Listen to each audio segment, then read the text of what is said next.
আমরা 3বার ভোট দিতে পারি নাই। এবার 4র্থবার কেউ যদি আমাদের ভোট ডাকাতি করতে আসে, আমাদেরকে তৈরি থাকতে হবে ডাকাতের হাত ভেঙে দেওয়ার।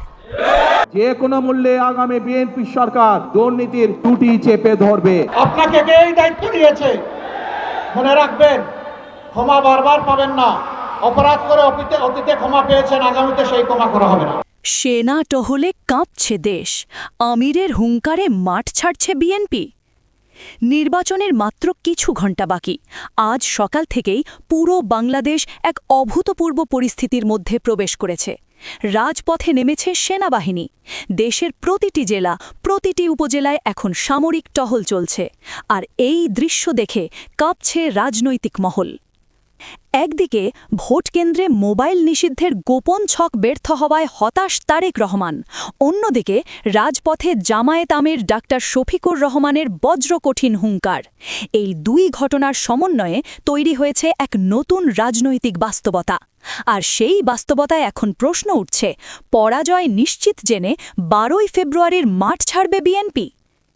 আজ সকাল থেকেই দেশের প্রতিটি জেলা ও উপজেলায় ইন-এইড টু সিভিল পাওয়ারের আওতায় সেনাবাহিনী মোতায়েন করা হয়েছে। স্বরাষ্ট্র উপদেষ্টা লেফটেন্যান্ট জেনারেল অবসরপ্রাপ্ত জাহাঙ্গীর আলম চৌধুরী জানিয়েছেন, বাংলাদেশের ইতিহাসে এত বিপুল সংখ্যক আইন শৃঙ্খলা বাহিনী আগে কখনো নির্বাচনে মোতায়েন হয়নি। এর একটাই অর্থ, এবারের ভোট হবে দিনের আলোয়, স্বচ্ছতার সাথে।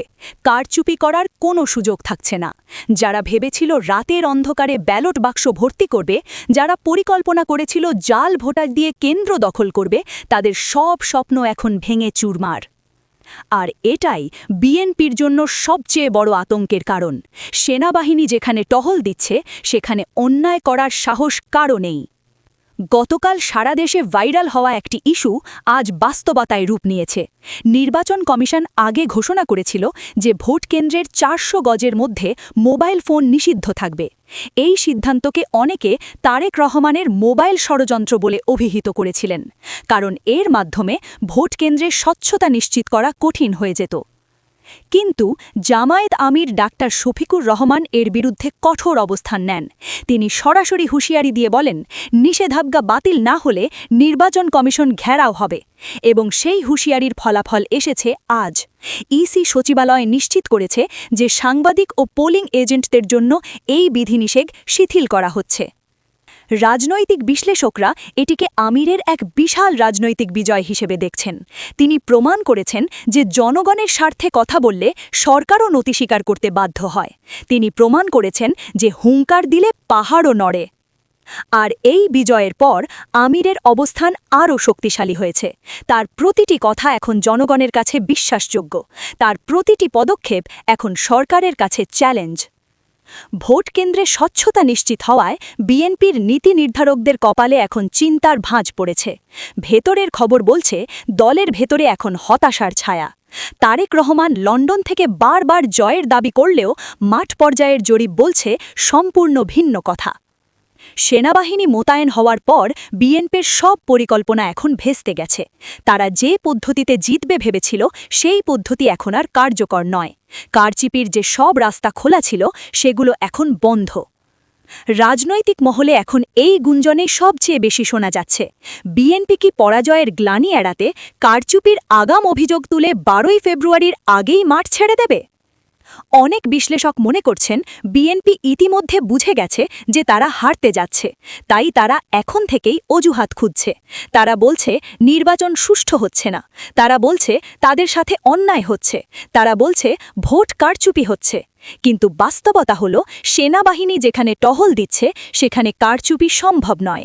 আর কারচুপি যদি সম্ভব না হয়, তাহলে তাদের জেতাও সম্ভব নয়, কারণ মাঠ পর্যায়ে তাদের জনসমর্থন নেই, কাজ নেই, বাস্তব পরিকল্পনা নেই। আজকের জনসভায় জামায়াত আমির ডাক্তার শফিকুর রহমান তার চূড়ান্ত বার্তা দিয়েছেন। তিনি বলেছেন, সেনাবাহিনী মাঠে আছে, জনগণ জেগে আছে। এবার যদি কেউ ব্যালট বাক্সে হাত দেওয়ার চেষ্টা করে, তবে তার পালানোর পথ থাকবে না। এই কথাগুলো শুধু একটি বক্তব্য নয়, এটি একটি সতর্কবাণী, এটি একটি হুঁশিয়ারি। যারা অন্যায় করতে চায়, তাদের জন্য এটি লাল সংকেত। এই অনড় অবস্থানের কারণেই সাধারণ ভোটারদের মধ্যে আস্থার জোয়ার বইছে। তারা বুঝতে পারছে যে এবারের ভোট হবে সত্যিকারের ভোট, এবারের ভোট হবে জনগণের ভোট, এবারের ভোট হবে পরিবর্তনের ভোট। সেনাবাহিনীর উপস্থিতি এবারের নির্বাচনকে সম্পূর্ণ ভিন্ন মাত্রা দিয়েছে। অতীতের যে কোনো নির্বাচনের চেয়ে এবার অনেক বেশি নিরাপত্তা, অনেক বেশি পাহারা, অনেক বেশি তদারকি। এর অর্থ হল অতীতের মতো সহজে আর কারচুপি হবে না, অতীতের মতো সহজে আর ব্যালট বাক্স ভর্তি করা যাবে না, অতীতের মতো সহজে আর জাল ভোট দেওয়া যাবে না। এবং এটাই বিএনপির জন্য সবচেয়ে বড় সমস্যা, কারণ তারা জানে সৎভাবে ভোট হলে তারা জিততে পারবে না। সৎভাবে ভোট হলে জিতবে তারাই যারা মাঠে আছে, যারা মানুষের সাথে আছে, যারা কাজ করেছে।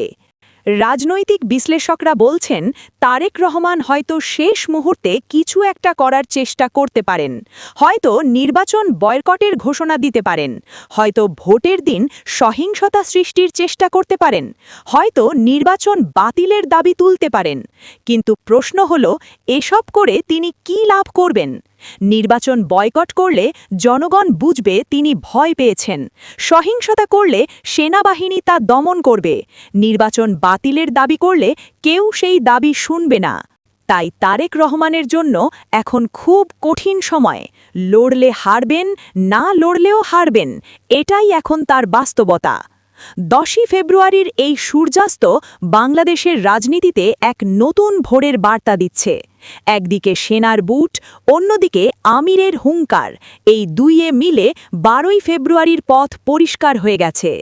12ই ফেব্রুয়ারি হবে ইতিহাসের দিন। এই দিন নতুন বাংলাদেশের জন্ম হবে, এই দিন পুরনো রাজনীতির অবসান হবে, এই দিন জনগণের বিজয় হবে। সেনাবাহিনী নিশ্চিত করবে ভোট হবে সুষ্ঠু, জামায়াত আমির নিশ্চিত করবে ভোট হবে স্বচ্ছ, আর জনগণ নিশ্চিত করবে ভোট হবে পরিবর্তনের। বিএনপি যদি মাঠ ছেড়ে দেয় তাহলে তাদের রাজনৈতিক মৃত্যু হবে, আর যদি মাঠে থাকে তাহলে তাদের পরাজয় হবে। উভয় ক্ষেত্রেই তাদের জন্য ভবিষ্যৎ অন্ধকার, আর এই অন্ধকারের জন্য দায়ী তারা নিজেরাই।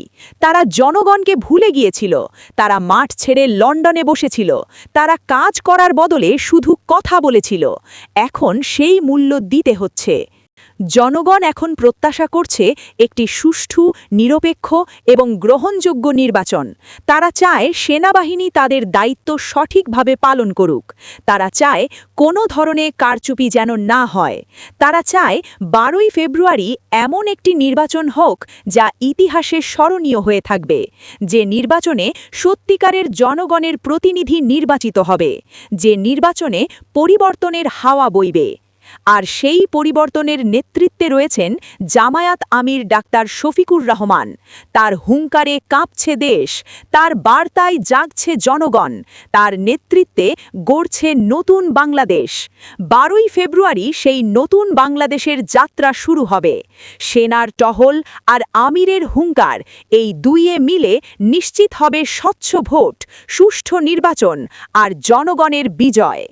আপনার কি মনে হয়, সেনাবাহিনী নামার পর কি ভোটের মাঠ আরও স্বচ্ছ হবে? বিএনপি কি শেষ পর্যন্ত নির্বাচনে টিকে থাকবে নাকি মাঠ ছেড়ে দেবে? জামায়াত কি সত্যিই বিজয়ী হবে? আপনার সাহসী মতামত কমেন্ট বক্সে জানান। ভিডিওটি পছন্দ হলে লাইক করুন এবং শেয়ার করুন। এমন গুরুত্বপূর্ণ রাজনৈতিক সংবাদ নিয়মিত পেতে চ্যানেলটি সাবস্ক্রাইব করুন এবং বেল আইকন চালু রাখুন। ধন্যবাদ।